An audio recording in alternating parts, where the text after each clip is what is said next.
Maria Pallotta-Chiarolli, who is muted, and Pina Leyland, che Ciao, rappresentano, Buongiorno, buon buongiorno, pomeriggio. Ascolta Women, Ascolta Women Inc. E questo è l'inizio di un nuovo appuntamento regolare. Quindi grazie Maria e Pina per essere venuti qui su Radio Italia 1 Adelaide. Prego. E grazie ad Ascolta Women per aver accettato questa proposta. Abbiamo già parlato in passato con Ascolta Women o appartenenti al gruppo varie volte, però ricordiamo, let's remind the listeners who or what is Ascolta Women, and I will add that we've decided to start today or this month because it's the Settimana della lingua italiana nel mondo. Yes, okay, so who is Ascolta Women? Pina, over to you. Oh, okay. So we're a multi-generational group of creative women, Italian, Australian, Italian affiliated. We formed in 2020. We meet regularly on Zoom to conduct writing workshops and meet and plan and discuss things. And we've produced since then 4 anthologies, with a 5th anthology in progress, which will be launched around International Women's Day next year. Yeah. So we're across Australia. There's one of us in London and also one in Canada now. So we're becoming, bigger and bigger. Big international group. You said 2020. Is anything special about that date? Why? Well, COVID, we're all shut inside, and that was kind of the impetus for having the online meetings and writing workshops. And it got particularly the women in Melbourne who were locked down for months on end, not so bad here in Adelaide, but in Melbourne, it was a really lovely way to stay connected in that period of isolation. And the first anthology is called Stories from the Inside. Yes, and I think that was maybe the first time I spoke. Well, it wasn't the first time. I started by connecting with Maria, and because she received an award in the Australian honours system, and then I discovered Ascolta Women amongst all the other activities that she's involved with. So, what's special about Italian Australian women? Maria, is there a distinctiveness about the Italian bit? Yeah, there is. I think it's the way that the range of ways, hey, Pina, that Italian women here, affiliated women, live their Italianness, challenge their Italian culture, and also different facets. We've got amazing members who live in Mildura, and so they really documented la terra and living on the land with their families, especially during the floods. Then we've got younger women who have come from Italy, and they see a very interesting form of being Italian lived here, or Italian women lived here in Australia compared to where they've been. So do you agree, Pina? One of the things that's so beautiful about us is the diversity, and we acknowledge and allow for that. What I forgot to say is what sparked Ascolta Women forming. So Teresa Capitola is doing a PhD researching the experiences of post-World War II women, Italian Australian women. So that's where, through that research, that's where the idea came about to form a group, because we have so many stories to tell, much of which hasn't been documented. So the impetus to form the group was to continue sharing, telling, sharing, writing our stories, not just writing them, but using art and other media to tell the stories. Yeah. And Antonio, if I could add, and Pina, like one of the beautiful things about us, I think, hey, Pina, is that we have women who never thought they were writers, who didn't think they were artists, who don't think they're photographers. And suddenly the importance of remembering and documenting their experiences and acknowledging what they have been through, good and bad, is really important. Yes. Well, in fact, you just reminded me of someone else that I've been talking to, and maybe I need to reconnect for the radio, who said that actually even having the migrant background does mean that the upbringing is possibly a bit different from the mainstream. Or maybe the Australian society is made up of many different cultures and streams, and the mainstream doesn't really make much sense as a concept. Anyway, you're expressing that in your different ways. And I remember the first time we had a book, you had a book launch, was it at the San Giorgio La Molara Club for International Women's Day. Yes. Yeah. And Vincenzino Ciccarello was your keynote speaker. Mm. That was our first anthology. Was it Maria? Yeah. The first one we launched here in Adelaide. Yes. But yeah, 2021. and absolutely. And then we launched different women's work. So Pina's work, your individual work books, Pina. And so I think that's the other thing. We need to document, we need to keep, we need to write, because as we know, the older generations are going, new generations, new ways of living our Italianness, younger women who are challenging some of the ways that maybe the older ones were brought up with. All those things need to be remembered. They need to be. And another thing I love about Ascolta, I'm such a fangirl of Ascolta, is that, we actually support each other's individual work. There's no competition. It's like we all get on with our own projects. We're all trying to document who we are in our lives, and we come together. Yes. Well, you were just mentioning you have different stories to tell, and Pina is actually bringing not only her story, but I think her mother's story. How are you helping document and retain? By the way, this is the reason why I'm bringing this up, amongst other things, is that in Settimana, della lingua, del mondo, the theme is around books, and books being a way to maintain and disseminate culture. So what are you telling? Tell us about your work, Pina. Okay, so currently I'm working on writing my mum's story, and I've been collecting anecdotes and snippets of her story for a long time, and a lot of it is in her words. But I've been a little bit stuck on that because she now has dementia, and it's sad to see her go through that. So writing her story, working on that, it's a bit sad. So I'm a bit stuck on that. But prior to writing her story, I did a project with her when I first came back to Adelaide in 2020, which was to document her cooking style and her recipes, something to hand on, like something tangible about culture to hand on to the next generation. Like when we decide what to write down and how to write it and who's it for,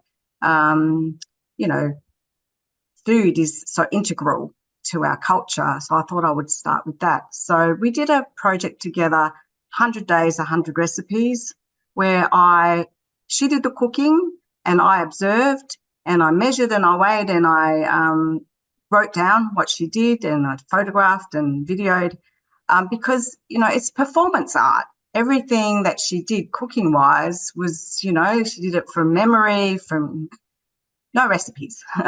So that was the first project, which was an ebook. And then out of that came a little printed book because people didn't want ebook.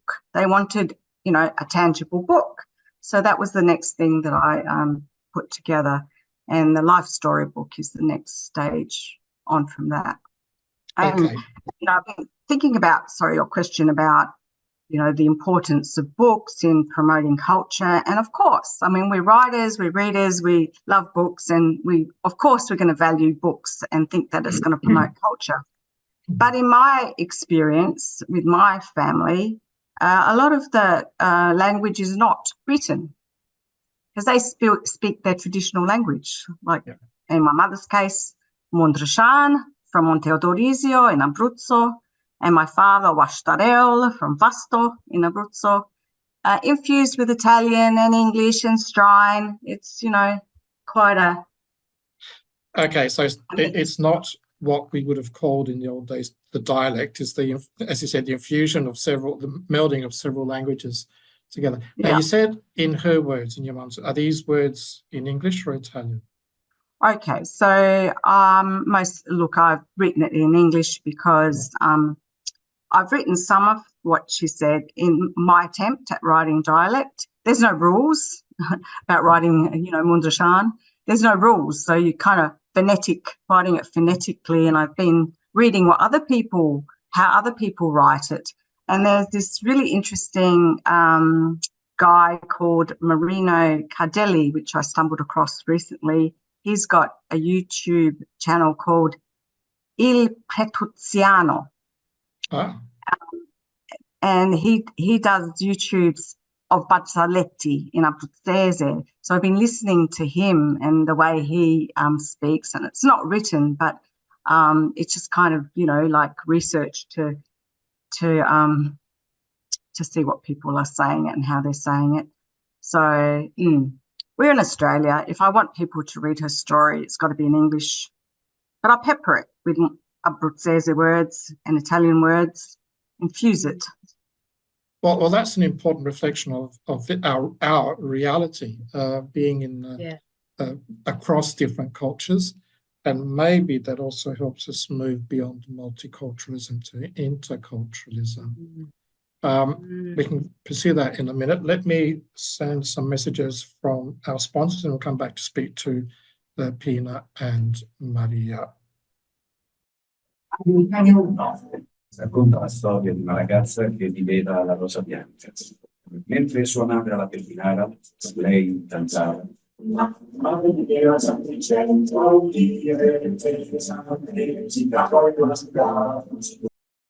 Ecco, e questa era la canzone Mamma mia, dammi 100 lire. E quindi ricordo, stiamo parlando qui su Radio Italia Una Adelaide con Maria Pallotta-Chiarolli e Pina Leyland di Ascolta Women.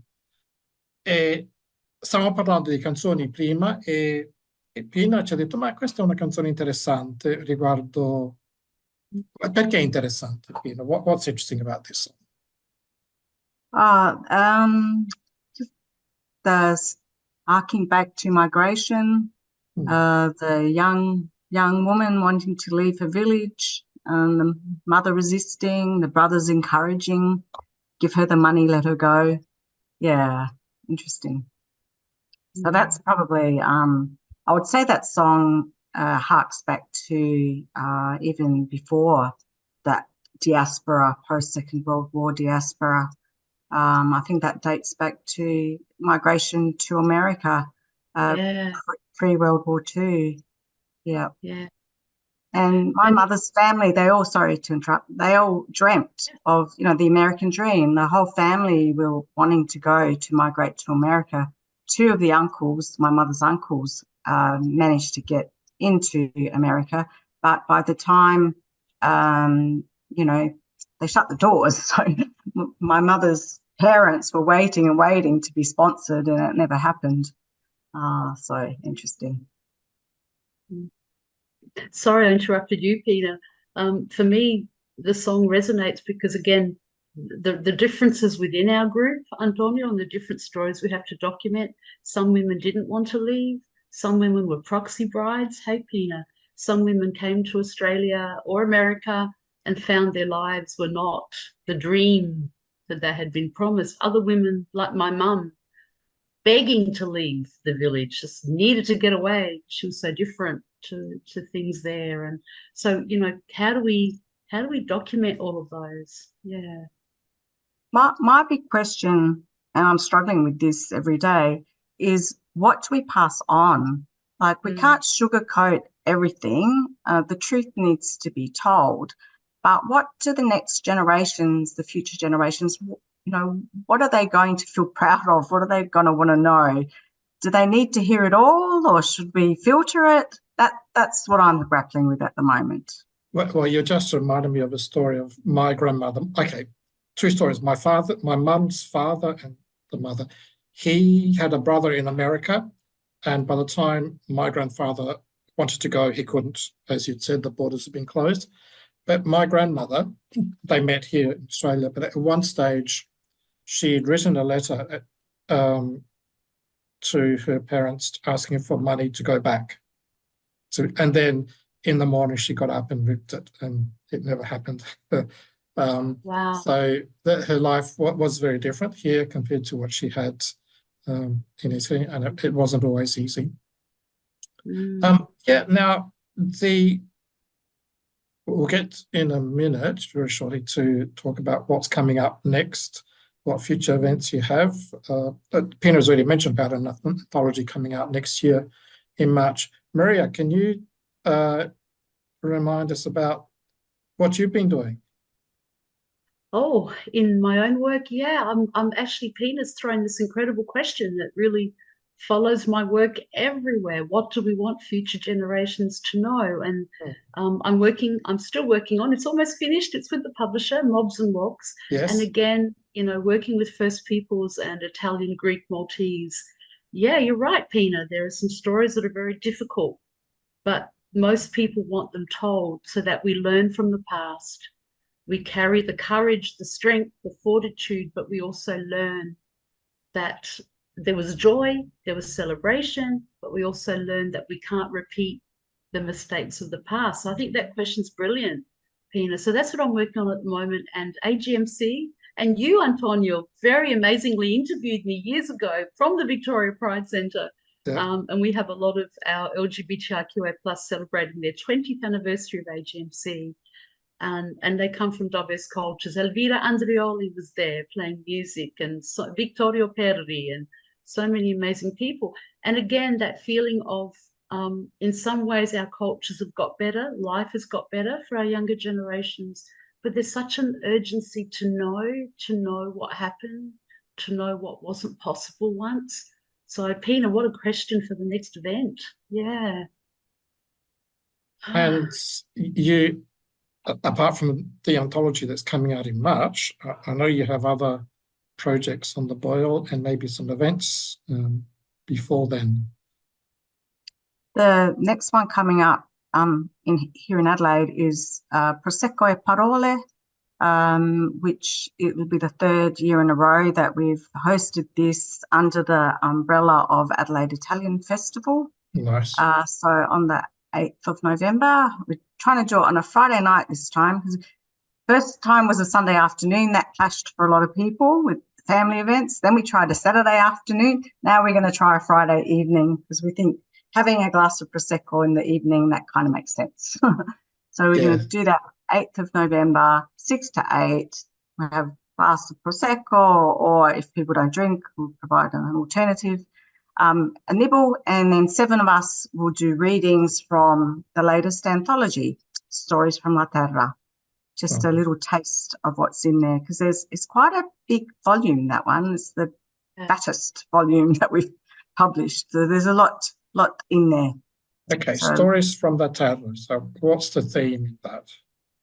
It's about connections to the earth in multifarious ways. So yeah, we've got, beautiful cover. Yes, one of us did the art cover. So yeah, connections to Italy, to Australia, stories about growing up here, stories about our parents and them growing food, and yeah, lots of different permutations on that theme, our connection to the earth. And actually, but this is a bit on a tangent, Maria, that the concept of a connection with the earth and with country is probably one that must be coming up in your Mobs and Wogs research. Very much. And it was beautiful in La Terra that Elena Calipari from Melbourne actually wrote an incredible poem about remembering her father as a labourer and working in rural areas, and the connections he had with the local Indigenous men and collaborating. And there's other stories there about, you know, reminding ourselves that we are migrants, but we are settler colonisers on this land. And so the different relationships that we have with Indigenous peoples, but also not, you know, is there ongoing racism? Again, Pina, what do we want our future generations to understand of the land? And I guess that leads me to the other thing that we're starting to find. We're only 4 years in, Antonio, but there's such a need because we're starting to find scholars who are writing about Ascolta. They're actually Simone Battiston, wonderful. Yeah. He's done an analysis of our book about COVID because Yep. COVID is now considered an historical. And there we were. We've actually collected our stories, our photos, our feelings. So Simone has written about that. Professor Laura Lori is now writing about every anthology and what that is showing about our lives here in Australia, our heritages. So that's also, referring back to that theme about what we're working on now and how future scholars, future groups are going to want to remember these times. Yes, and well, time is passing. We have to wrap up now.